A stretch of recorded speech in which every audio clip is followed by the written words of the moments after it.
I forgot. Welcome back to episode 11 of Joga Bonito. That's it. You got this. Welcome back to episode 11 of Joga Bonito, where Callum, and I discuss the sometimes beautiful game of Scottish football. Callum, how are we? Fraser, I'm very well. That whole thing's staying in. I get to control the edit, so... Yeah, that was my second attempt. Oh, yeah, it was the second attempt. Yeah, definitely was. Yeah, I'm doing very well, Fraser. I'm looking forward to today's episode. We're going to be revealing our Scottish Championship team of the season pretty soon. I'm nervous about this, I won't lie to you. Tossing and turning all night thinking about this one. I have been, and yeah, I know that I'm going to get some backlash, likely. But do you know what? That's what it's all about. That's what it's about. That's what Scottish football's for already. Exactly. We've not conferred. We've not, no. Well, mostly. Roughly. Had some rough just ideas, but not actually formal. And so, yeah, I'm quite excited to see... You're coming at this with more... Well, I mean, you've watched games from as close as you possibly can. I suppose. Matches this season. Not always the best way to watch a game, though. Pitch side, behind the camera. True. But you can context, really... You've really seen... You saw Dylan Easton's 25-yard screamer against Ayr United. I did. Captured it yourself. Captured it, saw it, lived it. These are the kind of things that you have seen. I myself, I suppose, I commentated on the Ayr United Falkirk match the other night. Yeah, that was behind the Falkirk fans. Someplace to do it. So last minute equaliser, were you going crazy? Well, I was trying to be... Get it around you, you know. No, you weren't doing that, no. There was actually, shout out to the wee Falkirk fans, must have been about 16. Yeah, they were 1-0 up at half time. They obviously discovered that we were commentating from behind them, so they saw us. And I don't know how I guess they could assume we were Ayr fans. It so happened that we were both Ayr fans. And one of them turned around and gave it the old 1-0 at half time. So that was quite satisfactory when at full time. I couldn't help myself.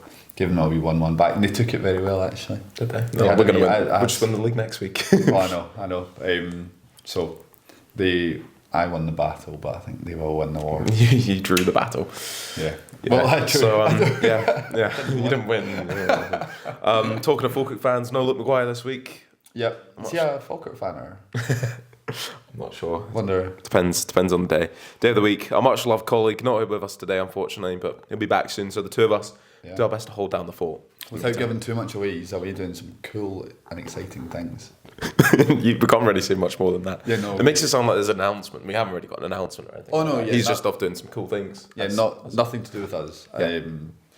And whether that will ever be announced, I'm not sure, but it sounds cool. We are quite jealous of him. Yeah, but I'd rather be sat doing my Scottish Championship team of the season, as I'm sure Luke would be as well, if he could be. Ultimately, maybe he just shat it. Maybe maybe his team, he thought, I can't have 11 Falkirk players. I mean, he could do. He probably could do, actually. That's true. But yeah, that's true. So he was there. He was there at the Falkirk game the other night. I saw your video of him walking around. Yeah, he was there in a filming capacity, videographer capacity. I tried to chap in the window to see if he'd react. Funnily enough, behind 2,000 Falkirk fans, he didn't hear me chap in the window. Look. But he was there, so hanging out with James McFadden and Leanne Crichton. Actually, I don't think James McFadden was there.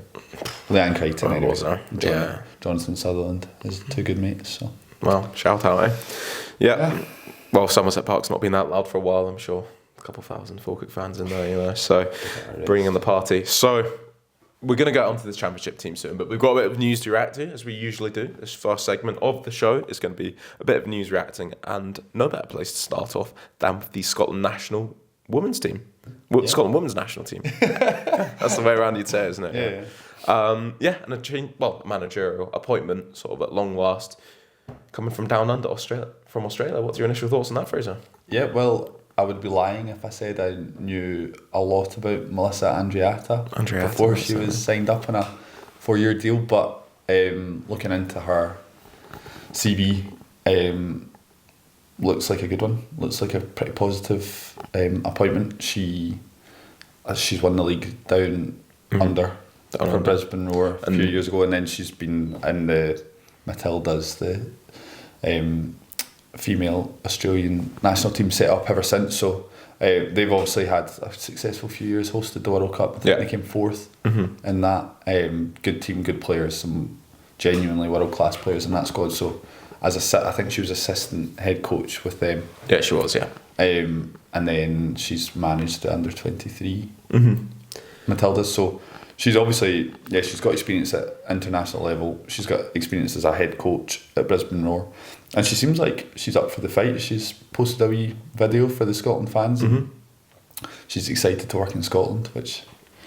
Yeah, and she obviously comes into this job a chance for her to take the reins with a in the sort of the front seat for a job like this, of course, and a bit of a difficult time to come into it. 4 losses in the Nations League so far. Tough games, of course, but it's been a bit of a patchy period. But things sort of did go a bit backwards under Pedro. I think it's fair to say, didn't it? Yeah, I don't. There was shoots of promise, and then they just didn't deliver, I guess. But that's been kind of been the case, I think, since the last major tournament they qualified for, which I think was the World Cup, actually. Yeah. 2019. And then Shalika failed to qualify for the Euros, I believe, after that, and then that's when. And that was a real purple patch for Scotland. They were brilliant then, but they've got the players. The players are still there. A lot of that core, from that sort of era, is still hanging around, of course. So I think that they should have. I think for the World Cup, the Australian and New Zealand World Cup, actually, I watched the playoff game at Hampden against Ireland, and they were good. It's actually kind of classic. It appears it's just a very Scottish thing. They sort of flatter to deceive. They play good football. They might dominate games. There's so many women's matches I've seen where they dominate the game, but they don't score. Against Finland on numerous occasions. I think maybe for the Euros when they had failed to qualify a couple of campaigns ago, I'm sure that was against Finland. Or they played against Finland, whether it was in the playoff or the campaign, I can't remember. But Scotland they had loads of chances and couldn't score. Then against Ireland, same again, lost 1-0. Loads of chances, couldn't score. And then just there for the Euros again for this summer, they were away in Finland and against a team of similar quality, maybe if not slightly lesser quality. And they kind of crumbled it in Helsinki. So it's quite frustrating. I guess they just need someone to come in and maybe just change the mentality a bit, because we've discussed at length about, you've got Caroline Weir, who's one of the best players in the world. Easily, she's been up for the Puskas Award on maybe a couple of occasions, definitely one occasion. Erin Cuthbert, genuinely quality player. Jenna Clark, Claire Emsley. They've got what's her name again? The young girl that recently signed for Man United from Rangers, I think. I can't remember her name. What's her name again? Watson, maybe? Emma Watson, I think. And she's young, got real promise. There's certainly some talismanic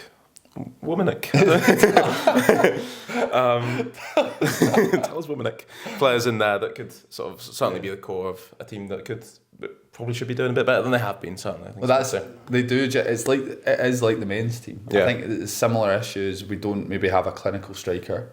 We've got world class players in midfield. Erin Cuthbert can score goals. Caroline Weir can score goals. So that's not really so much an issue. But it's similar. It's like Scott McTominay, Billy Gilmore, Lewis Ferguson, all these players have got an abundance of riches in midfield. We've got good centre backs, but maybe it's just lacking in maybe other areas of the pitch that is similar to the men's team. So similar issues. Hopefully, Mel, she referred to herself as Mel. So Mel Andreatta can come in. I think she's got a sort of track record. She's worked with under 23s, so she'll be keen to maybe blood some new fresh talent in the squad.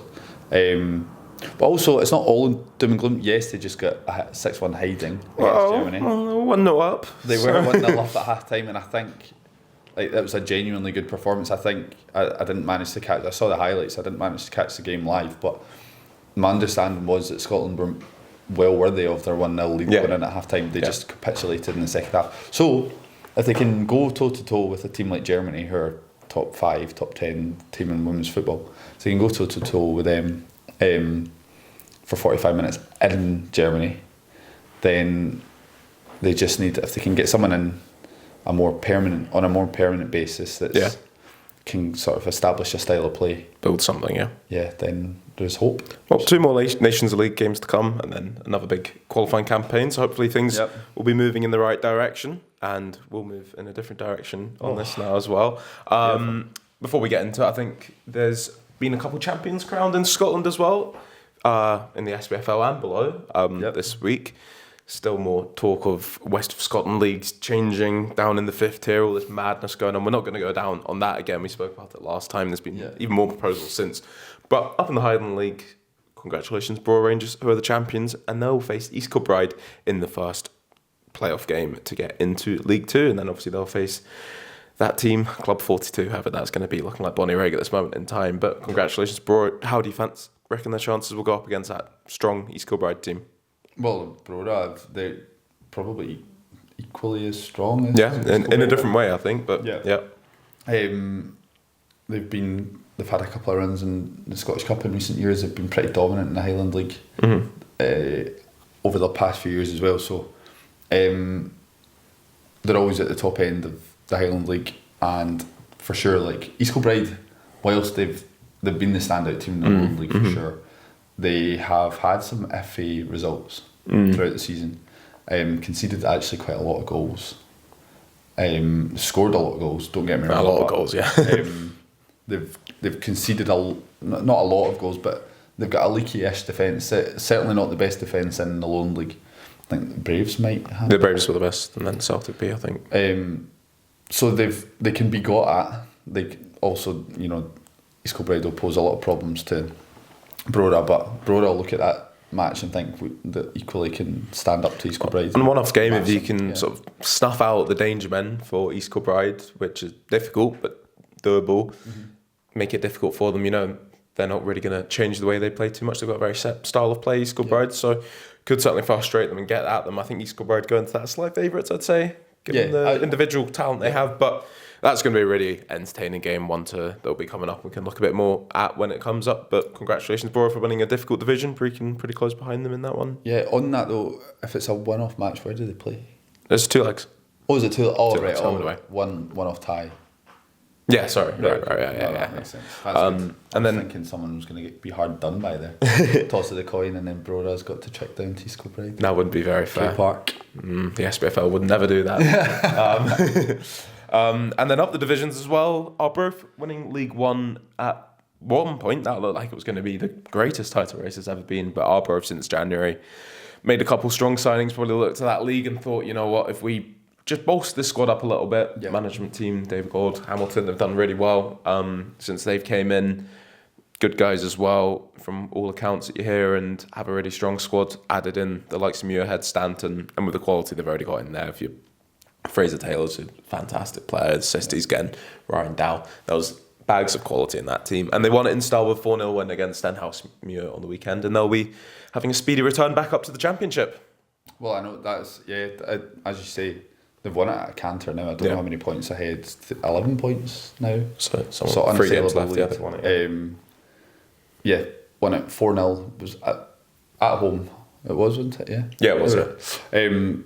But 4-0 against Steny, who are in 3rd position, and we're looking at one point like they could maybe... They've had a bit of a wobble, but as we say, when we started this podcast, 2 months ago, we were looking at that league going, saying, at that point, we couldn't really tell who was going to win it. Probably, well, I guess, maybe we would have given it to Arbroath at that point. Oh, I think we would have done. But I mean, even before then, there was the surprise... If I'm honest, looking back, that Jim McIntyre was still managing them. Just didn't feel like there was a good feeling around any of it. And it's difficult for a manager when they do get relegated to stick with it, and they just didn't show any promise in the championship, really. The odd result, maybe here and there. A lot of injuries, but nothing felt very good about that situation. Made the managerial switch, and since then they've absolutely been flying. So it looked like certainly the strongest team, worthy champions in that one. Falkirk could wrap things up as soon as the weekend as well. Hopefully not against Raith Rovers this weekend, because Raith could do a result in the chase for the playoffs. Peterhead pulling off as well. Well, I'd say pulling off East Fife won on the weekend as well. So, but they're the likely champions then. Premiership. I think Celtic. They champagne on ice. Well, they nearly had it. Yeah, that was the town was nearly awash with many a Celtic fan on Sunday, but was it Yanis Hadji with the last touch of the game goal. Yeah, that's just So put a pin in those celebrations. So mad actually to think that pretty much all the leagues are. The League 2 one could have a turn in it, Yeah. but I think 4 points with 3 games left after Peterhead sort of pulled off a little bit, so it could go down to the final day, but it does look like they're all going to be wrapped up pretty soon. So congratulations to our champions that have been crowned there. Exactly. And the Scottish Championship isn't a division that's wrapped up yet. Things have been pretty exciting down at the bottom of that league, I have to say. Wild. Serious egg on my face. Without a shadow of a doubt, after our first episode of Joga Bonito, yes. I think I had Queen's Park finishing 5th. They could potentially. You guys, I down. put them 8th, didn't I? And you guys were like, ooh. And I was like, I tell you this, bad things happening here. All right. And even worse than I thought. It's looking like relegation playoffs at least. Horrible. At least. Terrible. And I wouldn't fancy them in that at all. So, anyway, not a good time to be Queen's Park. Yeah, I mean, they could. Airdrie are looking good. They're putting on a right good fight. Good team. Queen's Park are definitely a false position for Airdrie at the bottom of that division. Like the run they've been on. It's crazy to think how bad they were for a patch there, but stuck with it. But equally, Queen's Park, they've kind of, it's almost like they've switched positions. Queen's Park had a great start to the season. Airdrie had a shocking start to the season, and now it's going the other way. And it's interesting to see who's going to come out on top or bottom. Yes, and I think that's probably going to be the extent of our mentions of Airdrie and Queen's Park for the rest of this, because we're doing our team of the seasons, of course. So Fraser, we're going to go through and we're going to reveal them one position at a time. Well, defence, midfield, attack. And before we get to that, we should reveal our goalkeepers. Who is your goalkeeper in your team this season? I think I've gone for Nicky Hogarth. So have I. I've gone for Nicky Hogarth as well, which is a tough call. I was really, really on the fence. I'd go as far to say I think Jerome Pryor is possibly the best goalkeeper in the Championship. I'd actually say that quite comfortably. I think he probably is the best keeper in the Championship at Livingston. Yeah, I've gone for Hogarth because obviously it looks like Falkirk will be champions, and a few question marks, around the Falkirk goalkeeping situation. Going back to last season, he really made that stamp for that number 1 shirt and came up. And as Falkirk haven't really slowed down as the season's gone on, they've had that solid core at the back, and he's sort of been at the heart of that. Jerome Pryor's really close as well. Livingston, fantastic defensive record this season. Pryor has been a massive part of that with a lot of big saves. So honestly, if you put one or the other, I wouldn't knock it. But Hogarth looks really solid, and he's had a brilliant season in goal. And it'd be interesting to see actually if they do go up next season, if he's someone that's still sort of in consideration for that number 1 position, or if they bring someone in to push him. I think he's probably earned the chance to be the number 1 in the Premiership, and as a Scottish goalkeeper in the Premiership, you're always going to get your name then linked to the Scotland squad and the likes of that. So interesting to see how he kicks on, but we both put him in. Yeah, he made some big saves the other night. Yeah. Ayr had some decent chances other than the goal that they scored, and he came up. Which has been regular this season. So I think it's probably fair. He's a big reason for why Falkirk at the top. Honourable mentions to the 6 Ayr United goalkeepers that could have. I know, how can you choose which one to put in there? And obviously now we couldn't. Maybe if I was saying before, maybe if we'd recorded this 10 weeks ago, you might have been able to put Callum Ferry in there. I know you're a massive. I have been, but the mistakes have been quite. Yeah, it's hot and cold. Really, it would be tough to put a team that has conceded about 20 goals in the last 5-6 games in the last game in the team of the season. Well, it's a shame because I mean it was a phenomenal performance he put in at Ibrox not so long ago, but. Yeah, we obviously couldn't include him, but I thought you were going to say honourable mention as well. Probably Miles Roberts, who was at Partick Thistle first half of the season. If you're saying they're doing this 10 weeks ago, and obviously he got recalled and moved elsewhere, so he was really impressive as well. But I think Hogarth deserves that spot. So should we move on to our back 4? Let's do it. Do you want me to go first? Fire away, Callum. Okay. Fire away. I'm going to get my list up just to make sure I don't get any names wrong here. Actually, because I do have it. This shows the Gen Z versus millennial generations. I'm not joking, I'm the same generation as you, but I've got my notepad and pen, you've got your phone out. Right back. This one's going to speak for itself. I'll just do the back 4. It's going to be Keelan Adams, Ryan McGowan, Liam Henderson and Scott McMahon making up mine. What's yours? It's a lovely mix of teams actually. I've gone maybe slightly more biased, but I've gone Keelan Adams, I've gone George Stanger, Liam Henderson and Scott McMahon as well. Yeah. Okay, right. So pretty similar once again. Similar, yeah. Left back's an area where we was kind of struggling. agreed. This is the one we spoke about a bit before because there weren't too many names shouting out. Scott McMahon's been very solid back there. Yeah. So sort of just gets in there. If you wanted to, you could maybe shoehorn some players in. There's a lot of centre backs I really wanted in there. I'm very surprised by one of your centre back choices in there.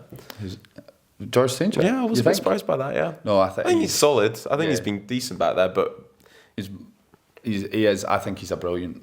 And I know I'm obviously slightly biased, and Danny Wilson, Ryan McGowan. Yeah, Ryan McGowan was a lot for me in this. I think he's been just showing us real class and quality this season, and arguably been the best defender in the league. Yeah, for me. And I was tempted also. I don't want to come across as completely biased, so I thought maybe George. There's so many. There's actually quite a few good options. Cole Donaldson's. I was going to say Cole Donaldson deserves a shout. I think my one, if I did it over the season for, if he was fit all season, would have been Devlin. I think he's been the really solid defender for Stranger. Doesn't quite fill me with quite as much confidence. I do think he's good. I think he's solid. Someone I've always looked at. He almost signed for Rafe before he signed for Ayr as well. Did he really? Yeah, he was in contract talks. So one I've always kept an eye on for that reason and been impressed by him.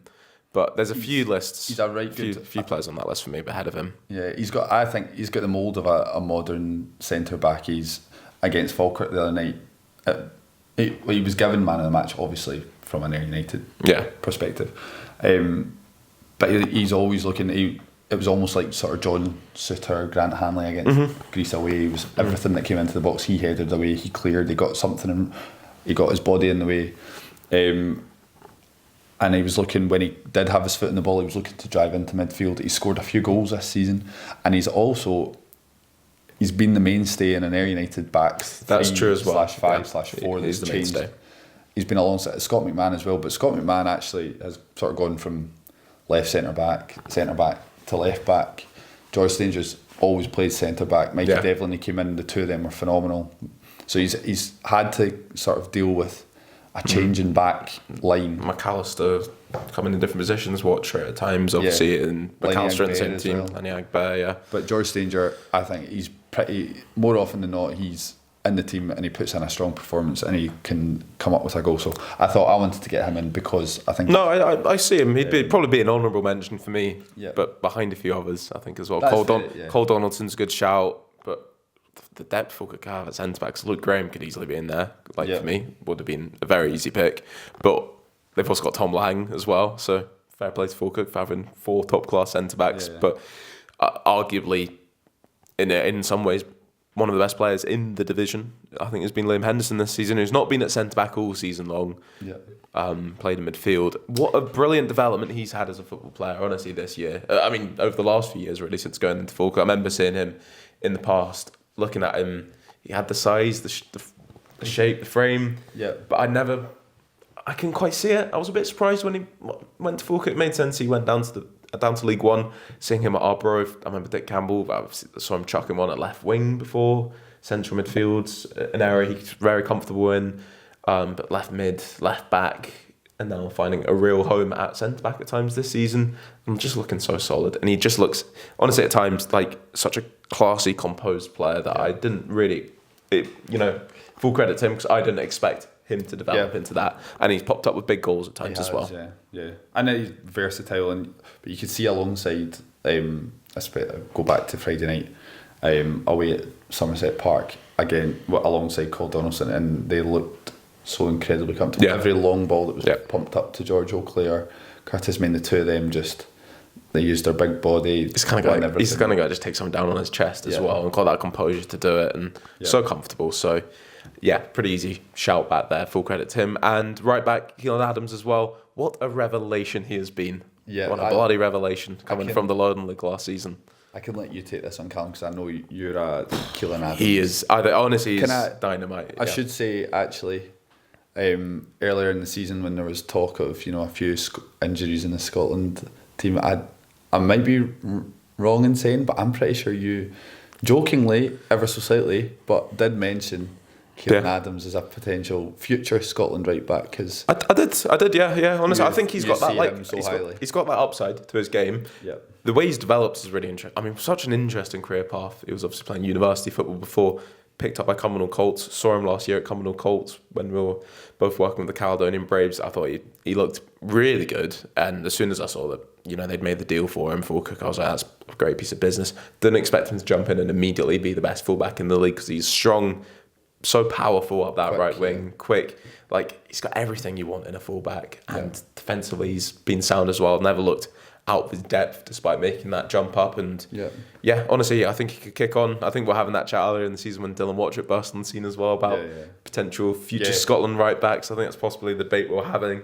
But both real quality players. But Adams, the easiest pick in this entire team is him at right back. He's got that unlock. So absolutely fantastic. And shows quality that you can find in the London League. Well, exactly. And we certainly have our eyes on a couple of players in that league that we are surprised that have not been snapped up yet. But you've seen James Wilson not long ago, since he was playing in that league and scoring goals, and he's got a Scotland cap. So Finlay Pollock absolutely superb at Rafe as well at times. So Lenny Agbear playing for United. So it's a league that's filled with talent, and he obviously shows that he's the poster boy for it. And do you know, like, credit to Falkirk as well and John McGlynn, because he's not Barney Stewart. I was going to say, Barney Stewart as well. Played it, was it Harriet Watt? And he's been sort of plucked from obscurity. John McGlynn saw something in and trusted him. And it's good to see, because there's probably a lot of managers out there that might watch a Lowland League game or may not even bother, but if they watch it they might think, oh, okay, good player, but they might need to go League 2, League 1 first. But John McGlynn's like, nah. He's a player. These guys are players. Give them a chance. Why not? They can play football. It doesn't matter what level they've been playing at. I'll get them in. I'll blood them in my team, and it is good to see that. And without going down too big a tangent, John McGlynn as a manager does that really well. Seems to empower young players a lot. Just give them that confidence to do it. Looking back at his Rafe team as well, at that time, bring them in from the youth team. It was like Dylan Tate. Had to give him a chance out of nowhere. Kieran Bowie, 16 years old, chucked him in there. Flying now. Generally just out of nowhere. And it wasn't just like, I'm going to give him a little 2-minute cameo here. Here you go, you can start games and run off. And he was absolutely brilliant at the age of 16, and now you see him at Hibs, starting to get a bit of form in. So full credit to McGlynn for that. Adams is likes of that. That's just really kicked on this season, and looking forward to seeing what he can do if he's a Premiership player next season. Left back, just to finish off on that, we did have a few sort of honourable mentions there, mostly because there wasn't anyone that jumped out. We'd both gone for Scott McMahon. I wouldn't have been too disappointed if you didn't, or I went for someone else. But we've gone solid, strong. Yeah. For me, he's the one defender I wanted to put in there, because wherever he's played, he's impressive. He made the team of the season last year as well at Dundee United, and a player that, for me, I think he's like at the very top of the Championship, maybe a bit too good for the Championship. Not quite a Premiership player at times. He's in that really weird middle, but he could be a Premiership player and be solid enough, I'm sure. I'm not saying he couldn't be, but maybe a bit too good for the Championship at times as well. He looks really comfortable whenever I see him play. He's a brilliant player. He's an athlete as well, and it's maybe wrong of us to put him at left back when there are maybe more outright left backs out there. He has played. We spoke about putting Liam Henderson at left back just to squeeze in other guys. I think that's acceptable. I think that is. Oh, for sure. I mean, he's played left back enough. But it's not been. He's predominantly like the other. For example, on Friday he was playing centre back. Paddy Redding was playing at left back for Ayr. So, but no, I have no qualms of putting him at left back. We have discussed the sort of other options. Maybe Sean Mackey scored a hurler the other night. Maybe not in the team consistently enough. And that was a serious bit of quality. It was a good goal. On the volley from 20 yards. But it doesn't quite make it. Look, again, Stevenson deserves a shout at Rafe. He's been... If you look through that Rafe team, he's someone that's solid every single week. His quality is still all there, real professional. Just been a bit inconsistent. The Rafe defence overall has been a lot of chopping and changing. Obviously, 3 managers this season. If you're just given this recent run under Barry Robson, where they have been a lot more defensively solid, a lot of clean sheets, I'd probably put Stevenson maybe in for that. But maybe just not enough of a run over the season where someone like Scott McMahon edges him out. The best left back in the league this season, though, was definitely Harry Milne, but obviously left in January to go to Hearts, and you can see why he was. I think he's a cut above if he was there all season. I almost put him in despite that because he was that good, but doesn't quite make it. But that's our back four locked in. Fraser, take us to midfield, please. You want me to start off? You start off this time. Perfect. Well, I'm going our midfield 4, just classic. Midfield 4. 2 wingers, 2 centre midfielders. So on the right, I've got Calvin Miller. Mm-hmm. at central midfield, I've got Brad Spencer and Ben Dempsey. And on the left, I've gone Jay Henderson. Kind of shoehorned him in there at left wing. Nice players. Right. But I had to get those players in, I think. Okay, well, we're very similar. I've gone for Calvin Miller. Then I've gone for Brad Spencer, Ben Dempsey, and Dylan Easton. My final pick. Very interesting. So one bit of variation in there is that I've gone for Dylan Easton there. Jay Henderson might still make an appearance in my front two, I'll be honest. Not to give too many spoilers there. Dylan Easton was a great shout for me. One that I'm actually, just before we start recording, I was going to try and find a way to put him in there because I think he deserves it, is Logan Chalmers, who's been really good. I think he's actually possibly got the most goals and assists accumulatively in the division when you add them together. 14, I think. So he's right up there, honestly. He's had a brilliant season. The problem is, though, speaking to some Partick Thistle fans, I've discussed how I'm a massive Logan Chalmers fan. I would have loved him to sign on with there again. Was really gutted when he went to Thistle. But he is a kind of, I think he's seen, or he was seen as maybe a luxury player. He can turn up in games. Maybe in the middle part of the season, he just wasn't. I think he was a really quite frustrating figure for Thistle fans. However, now he's really come onto a game. Speaking to some Thistle fans lately, they've said he's been one of the best players in the team in recent times. But whether or not he's done enough across the season, I'm not quite sure. But phenomenal player, and is it 7 goals, 7 assists? 7 goals, 7 assists. So 14 goal contributions, same as Dylan Easton. So the most that we don't have out of our midfield options. So it's not been included. So Jay Henderson must be. Is he? Oh, sorry, I've not included. We've not included. Sorry, Calvin Miller. Miller. Okay. Oh, sorry, I see. Calvin Miller's got 10 assists and 8 goals. Oh, right. Okay. Jay Henderson's got 10 assists, 7 goals. Right. So okay.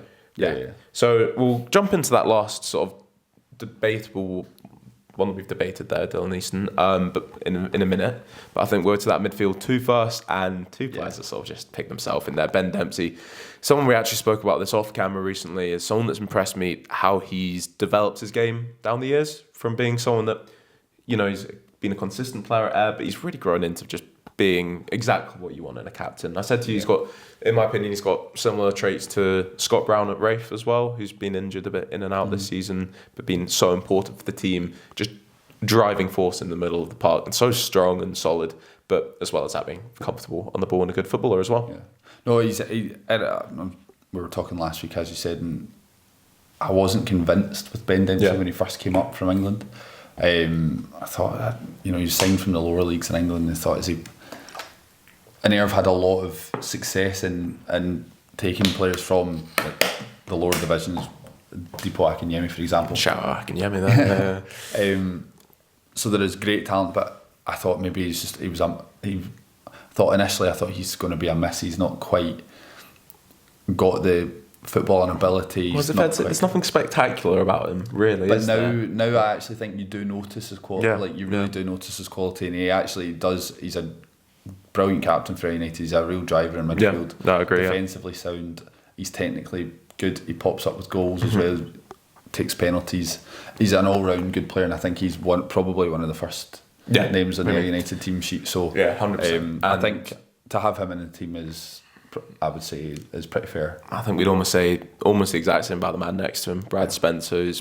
He's been loving the last few weeks. Possibly player of the year in the entire division as well. It's got to be a full cup player. You'd imagine him. Henderson have been brilliant, but Spencer from day one, coming back up with full cook. I remember him at Rafe Rovers, of course, a player that left, reunited with John McGlynn, one of the many that did that. I know it's great. I was looking at the Falkirk players in their career paths. I was like, this is like the 6th player that I've clicked on that's come from. It was kind of bizarre being at Starks Park when obviously I was there for player arrivals, and football players obviously want to catch up with their mates that used to play at Rafe, for example, and it was just non-stop, and I'm like, here's another one. I'm like, that must be it. No, here's more. You've got Tom Lang, Brad Spencer, Dylan Tate, Ethan Ross, but we're all in the same Rafe team as well, so a real core of that team. It's like the Trinent and Bonnie Rig.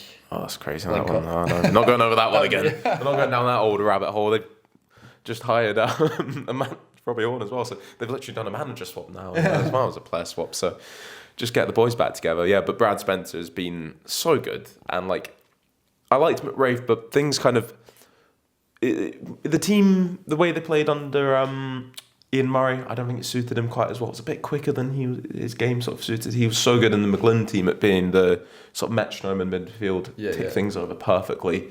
And he was with Dylan Tate in that team a lot of the time. Regan Hendry, tons of quality. Ross Matthews around him. And he was the cool head in there. Come pick it up from defenders, move it, shift it. From someone that was known as being a bit of a tough tackling midfielder when he came in. Just really cultured. And I wasn't devastated when he left Rafe, to be honest. But the player he's, roared back at Falkirk, which just suits him down to the ground as well. I saw Sean Byrne came into Rafe and I said, I'm more happy to have Sean Byrne at Rafe, certainly. But Brad Spencer's been the standout player in the Championship at times. Picked up so many big goals as well. He seems to have an eye for the big goal. So easy choice in the middle of the park. And I think so, yeah. Up until recently, I think he was actually top scorer as well for Falkirk. So it just goes to show his importance to that team. Yeah, no, for sure. He is a classy operator. Yeah. Similar to Ben Dempsey. Pops up with some goals. Yeah. And a really penalties and pivotal role for Falkirk. So, and he looked really classy the other night as well. Yeah, a brilliant football player. And on the right hand side, another lock in this team, Player of the Year shout as well. I'm sure Calvin Miller, who's really kicked on his game as well. You wouldn't think he was playing League One football as well last season. I know obviously he's got unbelievable pedigree. He came from Celtic. Well, he was a left back at Celtic, wasn't he? But I think maybe one of those sort of left backs. As a youth player as well, left winger, but in order. But now he went back and then forward once more. The Celtic team, or to get a look in at Celtic, he had to then go in at left back, which is quite often the case. Gareth Bale, maybe similar mould. Is that too much? It's a bit extreme, Bale, but you get the gist. Yeah. Had to go back to, but now he's playing in his he's now playing right wing, but playing in the advanced role. Again, sorry to bring up the match on Friday night, but he was phenomenal. I thought you were going to mention his miss. Should have buried that one. Well, John McGlynn went absolutely in on him for that one, and it was a bad miss, but in terms of his performance in that first half especially, he ran Paddy Redding absolutely he's ragged. Very capable of that. Ball at his feet, running with it. It's so good to see. It was so. Whilst you enjoyed seeing that. It's good to see Paddy Redding get destroyed. And the fact that I was, watching from an Ayr United point of view, it was sad to see that Paddy Redding was struggling to deal with this player. But it's great, and from a football perspective, I just love it. Confidence that's the kind roaring of through him, really, you want to see an electric winger that's just his aim is to get to the touchline and cut the ball back, or it's to fire in towards goal and get a shot away. He was electric, tricky, technical, good player. So it was good. It was good player. It was fun to watch. Good player.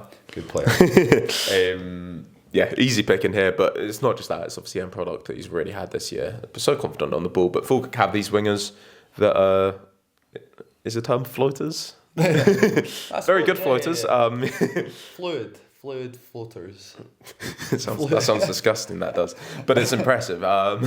Trust us. Yeah, but the likes of Callum Morrison was there before as well, of course. But Ethan Ross does a similar job if he's playing through the middle, on the left, wherever that might be. Alfie Ackerman could come on that, offer something a bit different.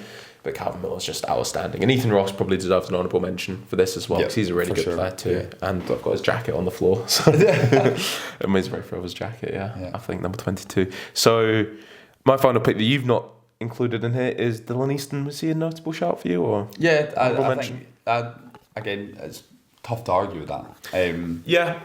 You've seen him a lot more than I have. Yeah, and I'd say to the, holding a high level to Dylan Easton, at times he's had spells which have been a bit patchy, a bit inconsistent. He's kind of player that, it's great when he's involved in the game, and since Barry Robson came in, you've seen a bit of a different look to him as well, really, with I'm not saying he wasn't someone that put that effort in before, but you can really see a noticeable difference throughout the whole team, to be fair, where he's really pressing hard and getting involved in things.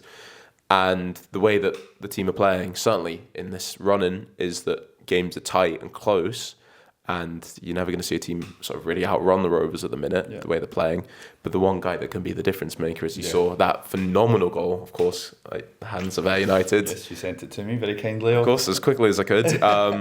Sort of sums up Dylan Easton and what he can do. And his goal contributions have been massive to winning Rafe Rovers games and keeping them in the run for the playoff. As I say, Logan Chalmers was a close shout here, but Dylan Easton just as a sort of talisman at times, honestly, he's just grinding out games from a 0-0 to a 1-0 while still putting in a shift, you know, and I think that's sort of the quality that makes a difference in a division like the Championship. And, you know, honestly, on his day, when he's at his best and confident on the ball, and being pitch side, watching him play now as well, you appreciate it so much. I've never seen someone in the Championship never lose the ball, ever. Yeah. 3 men on him, and he would just do a little dance and get out of it. You know, it's technically phenomenal. 11 goals this season, though, to back that up as well, which is 3rd top goal scorer in the league. Yeah, that's which impressive. That really is impressive. Something like that. A couple of penalties in there, but I mean, everyone does as well, really. Yeah. So it doesn't really make any difference. But yeah, he's up there with the only players on the same number as him as Chris Kane, Ollie Shaw, George Oakley, and Brian Graham, all strikers. Dylan Neeson's there from attack and midfield position. Sometimes I put him on the left, maybe shoehorned him in a little bit because he's been playing number 10, but I think he's an easy shout in there. So yeah, that's fair enough. I've gone ever so slightly different. Do you want to move on to our front twos? I think so, yeah. Yeah, so my front two, Jay Henderson, I've put him in my front two, someone that's played in all sorts of positions. You can shape this up however you want. It could sort of be a Dylan Easton 10, Jay Henderson left, 4-3-1, but we've gone 4-4-2 just on paper. So I have gone for Jay Henderson, and then my other striker is Ollie Shaw. Interesting, Callum. That's very interesting. I have gone also with Ollie Shaw. Have you? We've both gone Ollie Shaw. Okay. However, I'm slightly surprised. As I've got Jay Henderson in midfield, I've got Robbie Muirhead up top. Really? Robbie Muirhead? I have. Was this you looking at your team thinking, I need a Livingston player in here? But potentially, ever so slightly. But I thought he's actually... The effect that he's had on the Livingston team, I think he's not just... He scored a lot of goals. Yeah. He's up there in terms of the top scorers in the league. 10 goals this season. But he's also got quite a few assists. 6 assists. And also away at Ayr United, which put a right pin in Ayr United's title challenge. That free kick. That's a free kick. Yeah. And under those circumstances, I think in the 96th minute, so he's that kind of player. Yeah, I liked him a lot more than I think it was a really good pick up for Livingston. He's a bit of a wide if that's wide if that's fair to say. But to be success in the Championship, you probably need to be a little bit wide.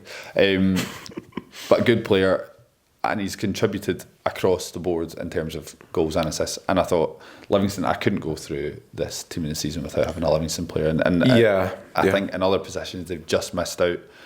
Stephen Kelly, for example. Yeah, good shout as well. Pittman. Andrew Shinney, and Not Andrew Shinney. Not so much. Pittman though. And Pryor easily could be my goalkeeper as well. And Ryan McGowan, he made it into Ryan your McGowan team. Ryan McGowan for me. I think this is more credit to Livingston as well for being a really good team. Yeah. Robbie Fraser's a brilliant left back too. Not been there all season. Probably would have been if he was, the year. But credits them for being a good team more than anything. Robbie Muirhead, I can see why you've put him in there for those sort of reasons. Yeah. It's easy to look at the goal scoring charts and just go with the top scorer in the league as well. Yeah. Brian Graham is now the top scorer in the league again. It's felt like a bit of a disappointing season from at times. He's came a bit more into form. He's got about 6 jobs, so he gets to pick the team now though, and he seems to be doing a bit better. So, but yeah, he wasn't quite as hot at the start of the season. George Oakley's up there as well, with 13 goals this year.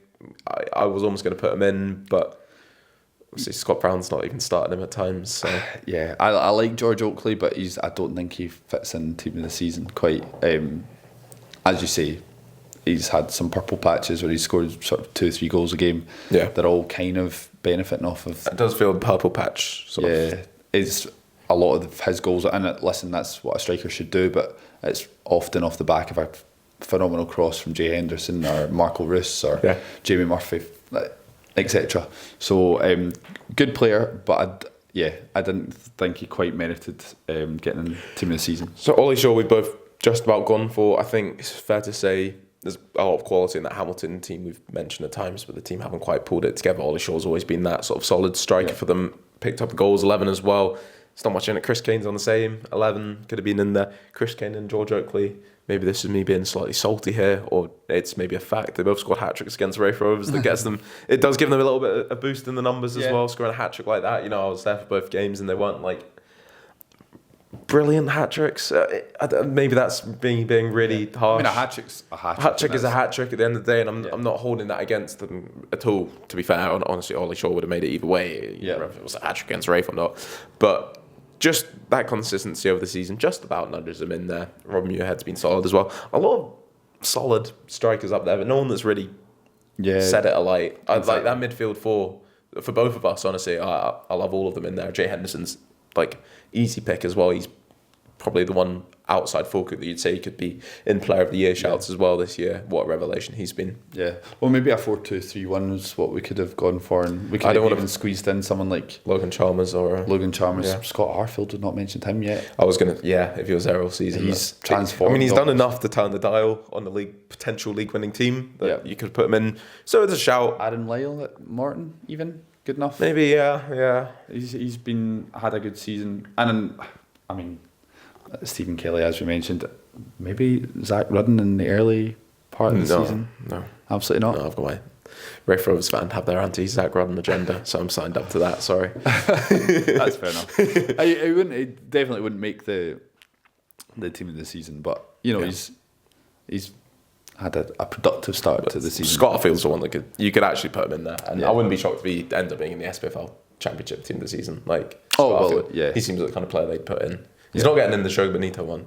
That's not what we stand for around here. No, he's ruined Ayr United's season enough, and he's not been there from the start. So I think Brad Spencer and Ben Dempsey have earned their positions. Yeah. And 4-4-2 with Ollie Shaw and Robbie Muirhead for me personally, or for yourself, Ollie Shaw. Jay Henderson kind of.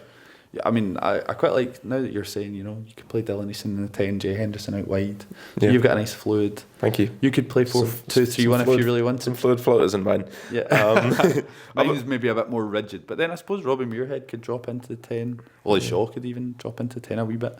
So yeah, lots of choices in there.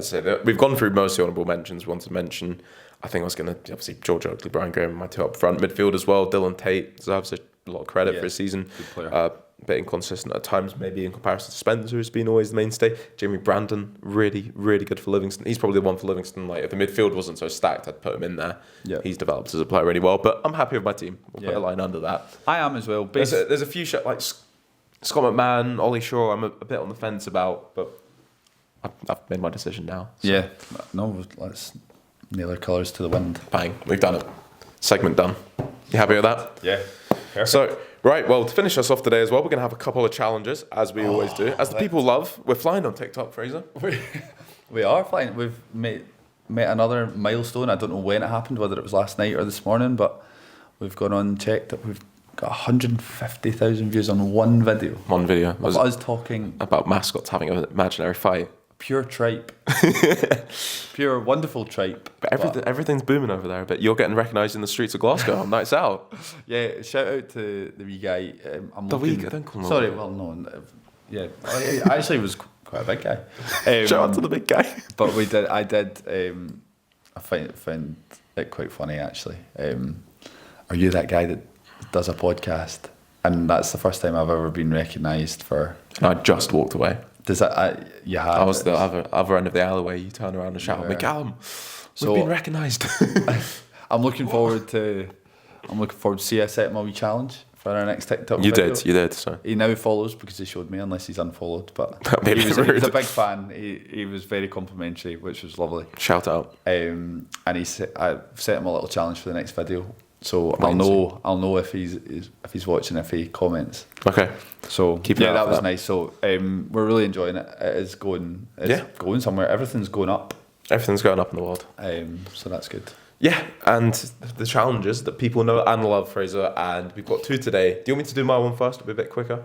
Fire away. Fire. Mine's going to take a long time. I've got about 30 players to run through for that. Well, no, right. I've got 5 for mine, so we're going to be here. Don't worry, people. Get the kettle on before Fraser's won, but stick around for now because Fraser, you're going to be doing another blind ranking. Oh, no. You love these because you get slaughtered for them. I'm going to get slaughtered for this, yeah. No, you're going to do fine. This is your time. You ready for it? No, I'm ready. Bring it. Okay, Fraser, I want you to blind rank Scottish Premiership goalkeepers without knowing who's coming next. Okay. No, feeling the pressure? Yeah. Top 8 or top 5? Are we ranking how many? 5. 5. Oh, right. 1 to 5. Sorry, 1 to 5. Blind ranking. So, the first goalkeeper on your list. I'm going to be number 1 hated guy in Scotland after this. Sorry, I've just completely interrupted you. The first one is going to be Dimitar Mitov of Aberdeen. Interesting sort of season that Aberdeen have had. Phenomenal goalkeeper. Brilliant start to the season. Can I just clarify before I get slated in the comments? Is this quality, overall quality across career, or is this current quality? Current quality.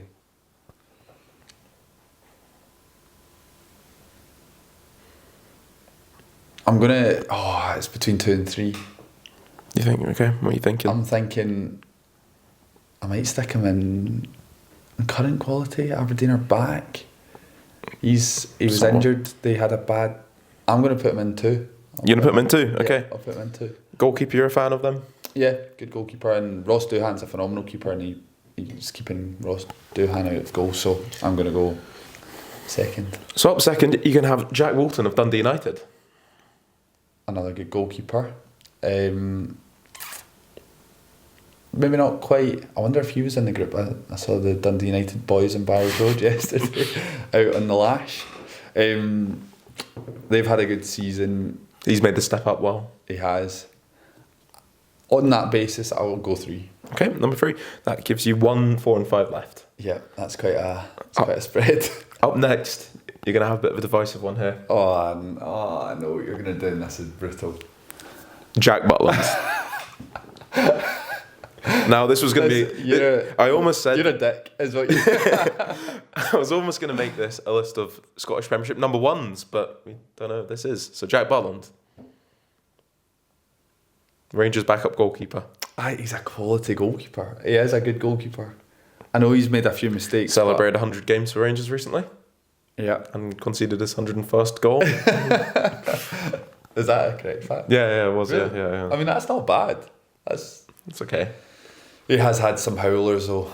Oh, this is... He's had some howlers. I don't know what to do on current form. I would... On current form, he can't go as 1, but... Who are you holding number 1 for? Yeah, well, that's the point. Do you know what? I'm just going to... He is... There was England shouts not too long ago. He is a quality goalkeeper. I can't put him 4. I can't. I'm going... 1. You're putting him at 1. Okay, that leaves you 4 and 5. I'm putting him at 1. Okay. I'll get the Michael at 4 now. I'll get the highlight reel out soon, don't worry. God. Yeah, you want to see his reel of mistakes this season, or? Well, show me his world class saves, because he's capable of a world. I'll show you Liam Kelly. Right, next up, off Hibs, you've got Jordan Smith. Okay, decent. Quite happy, I think, with... Oh my God, you've done me over here, man. What have I done? I've done nothing. I don't know who's going to come in 5th. Nah, I'm going to trust that you've not done that to me, and I'm going to say he's a good goalkeeper, had a really good season. Important part of the long unbeaten run. And his mum has become famous in Scottish Twitter. Have you seen that? I've not seen that, no. His mum replies to everyone's compliments on Twitter. And so, I'll keep an eye out for that. That's quite wholesome content, actually. Nice, yeah. I think his mum's saying thanks, everyone's saying that's so kind of you. So I'm gonna go 4th. Okay, and your final goalkeeper, who's obviously going to be a formality here at number 5, is Zach Hemming. Okay, that's all right. That's fine. I think we'll put him in at 5, and a decent goalkeeper as well. Good keeper. You just gone top 6, or mostly top 6. Pretty much, yeah. You set me up for a fall there. I'm glad if I'd had Kasper Schmeichel at 5 there, that would have been... Yeah. Zach Hemming, good goalkeeper, and he's done very well to get... Been a bit of change in the other ones, which makes it a bit difficult. Yeah. Like, it's been cutting and changing who their number 1 is. Like, you can put a Kelly goalkeeper, and they've changed Dundee at times as well. So I was like, these are consistent number 1s. Yeah. Zach Hemming... Butland. He's got number 1. I had to. I'm going to get an absolute slagging. So, and rightly so. Zach Hemming, though, he's a good goalkeeper as well. 5, maybe a bit harsh. I don't know. But someone had to go a couple at the weekend, though. And a 3-2 win. And a 3-2 win. I guess it doesn't matter, but still conceded 2 goals. So, how many did Jack Butland concede? Well, none, I suppose, yeah. So, I'm quite happy with that. Okay, you're happy with that. What would you say? Look in. If you were, let's put you on the spot here, if you were doing that... Maybe just because it's current form, you could maybe put meet of 1, maybe Bolton 2. Okay. Maybe just given Then? high profile mistakes. Walton 3. Walton 3. This is really, really current. Maybe just Jordan Smith, just because he's been a really important part of that 17 game unbeaten run. Then probably Walton and Hemming. Could call that. I like Zach Hemming a lot, but I think he's a really good keeper. So I mean, it's honestly 5 of the top 6. Also, the list you've gone for, I probably would have done the same if I had the ranking like that. I would have put me top 1 just in case someone else came up. But that's why we try and get you. Yeah. So, right. I know I did. I left myself open there for. You did better than the striker one. Well, we'll see. Well, Simon Murray won. What a shout! Wow. Well, I know it's Scotland shouts now, and we had him won. Okay, right. Over to you, Fraser. What's the next challenge going to be? So, Callum, today you will be given £15 to put together the perfect Scottish SPFL football player. So, football player? Football player. What does that mean? No, that's not true. What does that even mean? Football team. Oh, football team, right. 5-a-side team, so I'll start that again. Start that again. Is it a 5-a-side team? Well, it's like goalkeeper, defence, mid striker. Can we just make it just the best team? You've got 5 players to choose from for like the core of your team. Rather than a 5s team, because 5s is a different ball game. Right, okay. It's a different ball game. Unless you've made it. Have you done this with 5 players? No. I've goalkeeper, defender, defensive midfielder, attacking midfielder. So make it to build the core of a team. Okay, the spine of a team. Sure. Yeah. Beautiful. Okay, Callum, you are going to build the perfect spine of an SPFL team using £15. Okay, I'll spend this wisely. Are you up for the challenge? I hope so. How many positions do I have to pick from? You have 5. I'm going to have to use my money carefully here then. Goalkeeper, defender, defensive midfielder, attacking midfielder, and striker. Okay. You ready? I'm gonna have to spend my money carefully here. Yeah, you are. I will specify or stipulate for the viewers. You have £15. There are 5 rounds, so you'll have to choose 1 from £5, 1 for £4, £3, £2, and £1. Got it. So there'll be none of this picking 3 £5 and 1. Well, £2, I could conceivably do like 2 £1 wanted to. Oh, you could actually, of course, yeah. A bit better, but we'll see. We'll see what happens. That's a good point. But you can only choose 1 £5 ultimately, I think. No. Well, unless I was really careful with my money, but that would be difficult. Yeah. Okay. Actually, yeah. I'm a mile off there, but no. But conceivably, 1 of each would work. Yeah. We've done the maths. Yes, and I'm interested to see what route you go. Stop peeking. I'm not. Where do you want me to look? Why am I getting the look treatment now?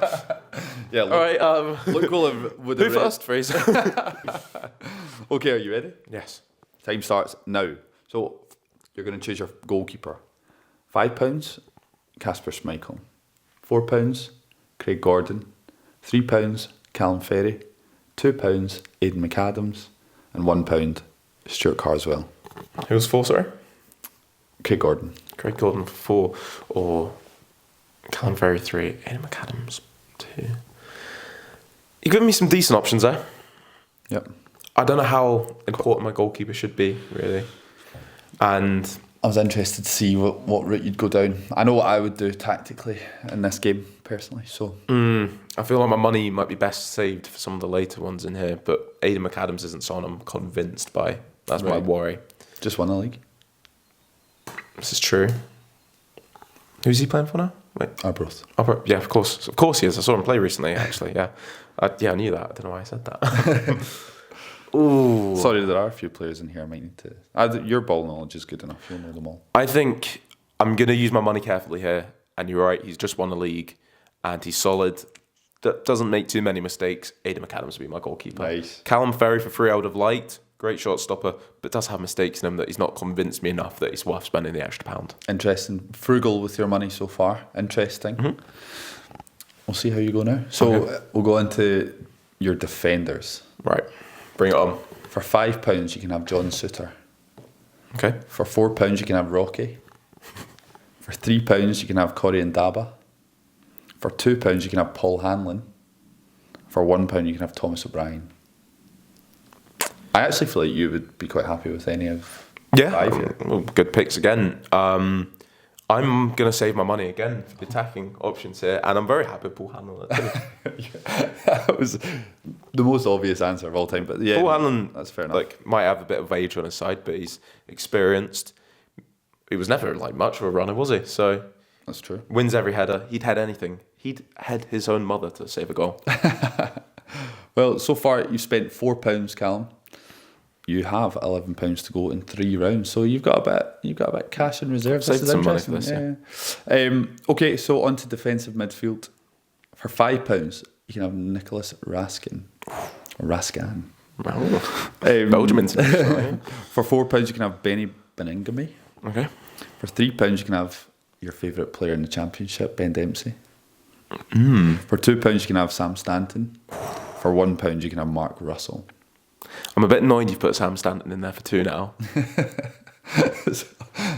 I've told you I think Sam Stanton's a brilliant football player. Yeah, I know you do. He's not a defensive midfielder at all. I know. I think potentially I've put a few quite attack-minded defensive midfielders, but he could play. The point is, could he play at central defensive midfield for Arbroath in their league title challenge? Yes. Oh, would he? Probably not. Yeah, he's not going to be my defensive midfielder in here. Real good attack midfielder for me. For 2, he's very inviting. For 3, Ben Dempsey's a great player. But for £4, I'm going to take Benny. Nice. And I think Benny is one of the... I saw him play recently for Hearts live, actually. And the way he just covers the ground of like 3 men, because, no disrespect to his Hearts teammates, he was kind of having to do that. But he can really dig in, and last thing in the world he does is shoot. All the Hearts fans around me every time he was on the ball was like the only time I've seen someone free from 25 yards and everyone's shouting pass instead of shoot. But defensively, I think he could hold down the foundations for the attack in front of him, which is going to be big, I reckon, because I've still got £7 left to spend. Yeah, you do it. You still have. That's absolutely correct. Interesting. I saw a view from the Terrace did their top 12 midfielders in the Scottish Premiership this season, and he was. I can't remember where they put him, but maybe 4th or something. Quite really high on the list anyway. Yeah, he's really got quality. It's a bit like Fernando. They called him the Octopus, didn't they? Do you remember that? Fernando.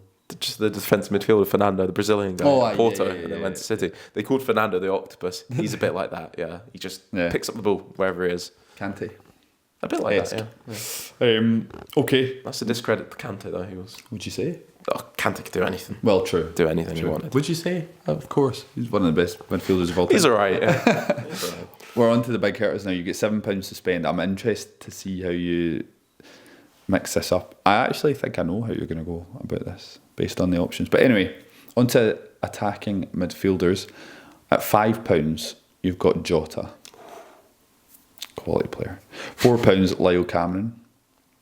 £3, Logan Chalmers. £2, Fraser Taylor, and £1, Alan Troughton. Some really good options in there. Alan Troughton for £1, he could do you a good job, I'll tell you that. Fraser Taylor, he's superb at Arbroath if you've seen him play as well.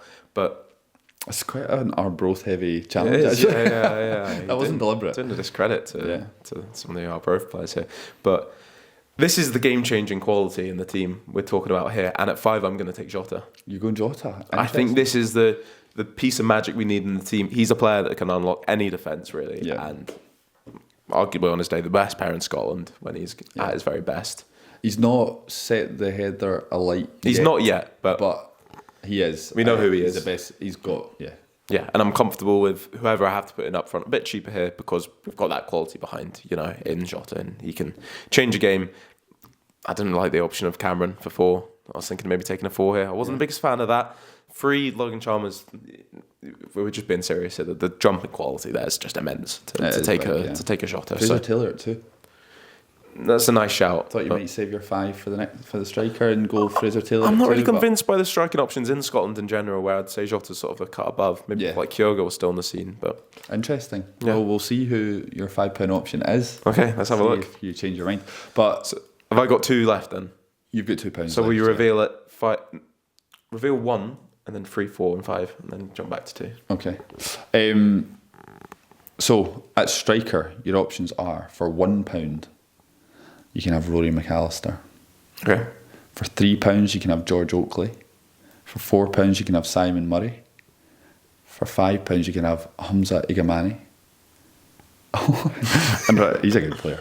Yeah, he is. Yeah. And for £2, you can have Mitch Megginson. Well, I guess I'm taking Mitch Megginson. Over Rory McAllister?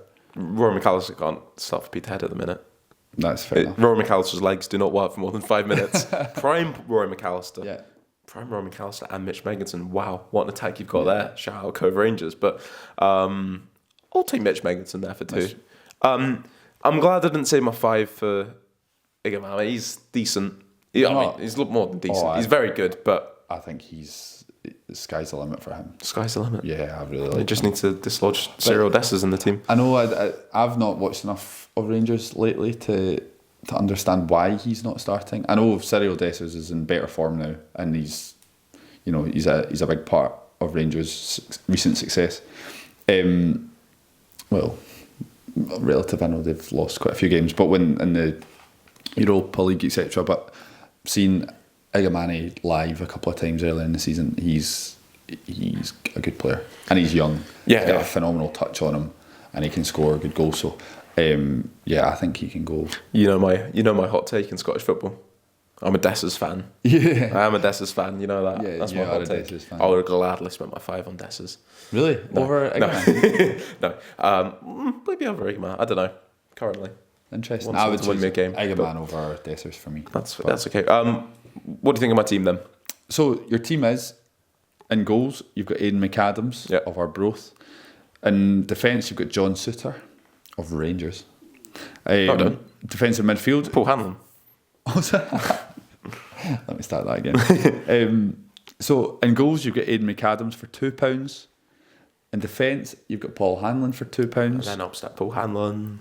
Sorry. Go on. High be through and through. That's what you get from me. For £2. We had our day. In defensive midfield, for £4, you've gone for Benny Beningame. In attacking midfield, for £5, you splashed the cash on Jota. And then you spent £2 on Mitch Megginson to round off your team. Yeah, we're going to be difficult to break through. Quality in midfield and a bit of experience from Mitch Megginson. Can't ask much more than that. Yeah, I think that's what would you have done differently? I liked your goalkeeper approach. I think I would have gone. I think I might even have gone Stuart Carswell for £1. I would have saved my money. Great guy, great goalkeeper. Great guy. Got us 3 points in our fantasy team earlier this season. True. In defence, I would have been tempted by Corey and Daba or Rocky Bashiri. Do you think? Yeah. Yeah. John Suter's phenomenal, but I wouldn't have. I was going to say Thomas O'Brien. I was close to. Yeah. I would have taken that almost. But I would have been tempted. Corey and Daba, great player, I think. Yeah. And Rocky Bashiri's been brilliant. Defensive midfield, I probably would have gone Benny as well. Maybe Ben Dempsey, being a bit biased, and tried to save a bit of cash for the big ones. I think you're right, £5 on Jota. I don't know what money I've got left at this point. You've spent mad here. Do you think? £1. Oh, I guess maybe not. £3, £4, 12. If I go £6, 5, 11. Yeah. And then I would maybe, if I've got £5 or £4 left, Simon Murray would have been nice. Yeah, I have to go on Simon Murray or Igamane. Fraser, another fun segment that's been. Yeah, that's good. I enjoyed that one actually. It's good idea. Doing the maths as well. Yeah. It's crazy that we invented that concept as well. Yeah, I know. That's what a great idea. Yeah, I wonder if any other podcasts around the world have done that. Certainly not any about Scottish lower league football though. Oh, well, exactly. So we or just Scottish football in general. Yeah. Maybe we should, in the next one, it is quite funny that the options range from Casper Schmeichel to Spartan's Stuart Carswell. Yeah. And from Jota to Alan Troughton. So maybe we should just do a Premiership one.